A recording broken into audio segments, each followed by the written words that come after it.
Is it okay, to be friends with your ex? The answer is no.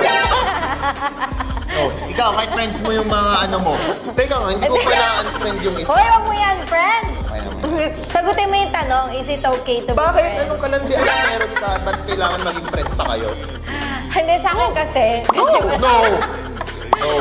Sa akin, hindi naman sa friends. Pero friends kasi kami. Pero hindi na. No.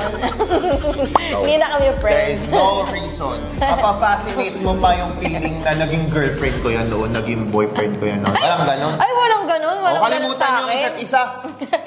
Hindi, para mas okay. Mukhang mas okay na no nga. Hindi na ako sasagot.